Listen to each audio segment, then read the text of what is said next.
Hey everybody, in this video I'm going to be demonstrating how to do a one-way analysis of variance in R. And I'm going to be demonstrating this using data from Chapter 6 of our textbook, Basic Statistics for the Behavioral and Social Sciences using R. And that chapter is on comparing means. So that is generally, comparing samples.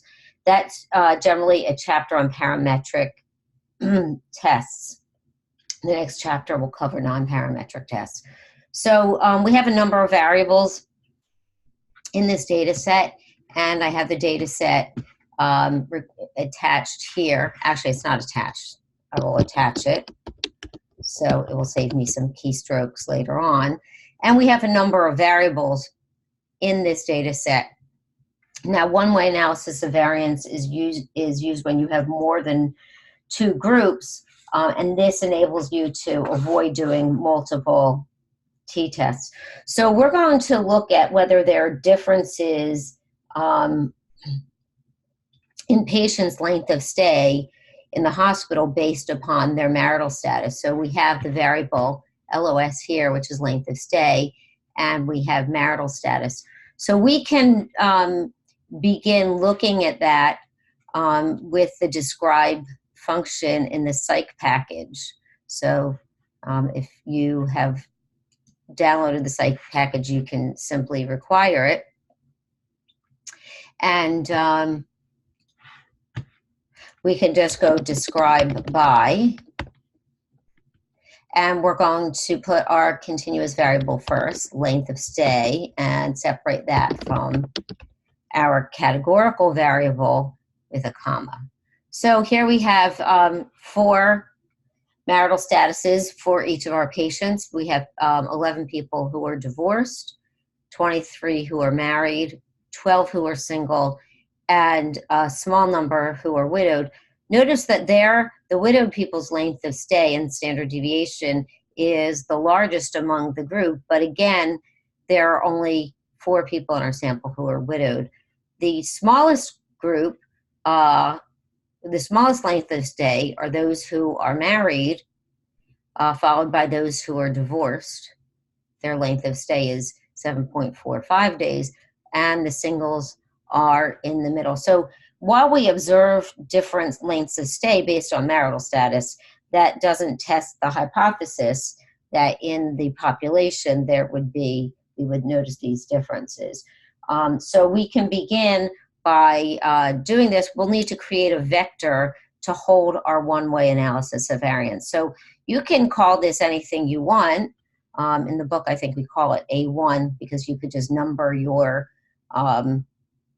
analyses of variance. But I'm going to give it a little bit of a more meaningful name. I'm going to call it MAR-LOS. That's marital and length of stay. And we're going to assign that the value of the analysis of variance of length of stay, and we're going to separate our continuous variable from our categorical variable with a tilde, much in the same way we did with the t-test. And if we do this right and we hit enter, you will notice that this comes up here in the environment, but we get no output in the console. To see that, we will just put that vector that holds that in here. And we will see that we have our significance codes down here, but the probability of making a type 1 error is just a little over 2%. So there are significant differences between people based on their length of stay, based on their marital status, but what the one-way analysis of variance output doesn't give us is where those differences lie. For instance, while we notice that the divorced and married people have fairly similar lengths of stay, those two may or may not be significantly different from each other. So unlike a t-test, we need to do some additional testing, which is a post-hoc test. But before we do that, we need to test an assumption of analysis of variance. And that assumption is that there's homogeneity of variances between the various groups. So in order to do that, we're going to need to require the CAR package, and then we will do a Levine's test. Now, if you've already seen the video on t-tests, this is much like the VAR test, var.test, where you're testing the, that was an F test to look at the similarity of the variances. This does the same thing, but again, for more than one group. So once we require the CAR package, we can just put in Levine test, and we will put our vector that holds our one-way analysis of variance. And lo and behold, there are not the variances between the groups are not significantly different. So our assumptions do hold, and we can continue looking at our one-way analysis of variance, and we can look at where those differences lie. So I'm going to show you two post hoc tests that we cover in the book. The first is the Tukey honestly significant differences test. So that's really easy. That's part of base R. And we just put in, again, our vector holding our analysis of variance. And in this left-hand column, this is telling you that the 95% confidence intervals are what is displayed here. These are the ranges. But here we have the different combinations that we have. So we have the married folks compared to the divorced folks, the single compared to the divorced, and so on. And we can look down. This is the adjusted p-value. This adjusts for the multiple comparisons that we have. And we see that the only significant differences we have are between the widowed and the married folks. And we notice that there is a 12-point difference in length of stay. We can see that right up here. So even though we only had 4 people in our sample who were widowed, there are significant differences based on the one-way analysis of variance in Tukey post hoc. The Tukey post hoc is a relatively liberal post hoc test.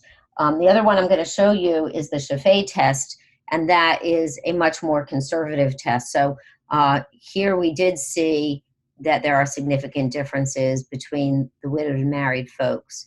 There were no other significant differences because our other p-values are well above 0.05. But the Scheffe test I'm going to show you is in the Agricolae package. This was developed for agricultural research. So again, if you haven't downloaded this, you can download it. And then you can simply check the box next to it. And what we'll do is we'll put Scheffe test. And again, we'll begin by putting our vector with the analysis of variance in it. Then what we need to do is put our categorical variable in quotation marks.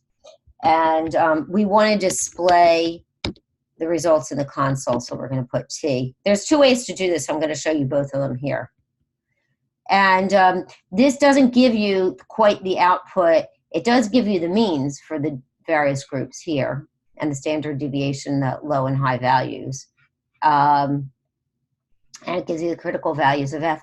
But displayed this way, the letters are groups that are assigned, and there are not significant differences between the groups if the letters remain the same. So according to the Scheffe test, there are no significant differences between the groups. And again, this is the most conservative test.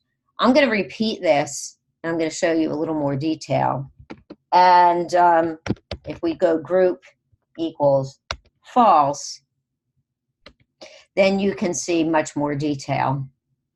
And this gives you the confidence intervals that we have calculated for this test and the significant values. And we can see that the married and widowed folks are not significantly different at the 0.05 level, but they are at the 0.10 level. And again, that is because this is a more conservative test. Hope you found this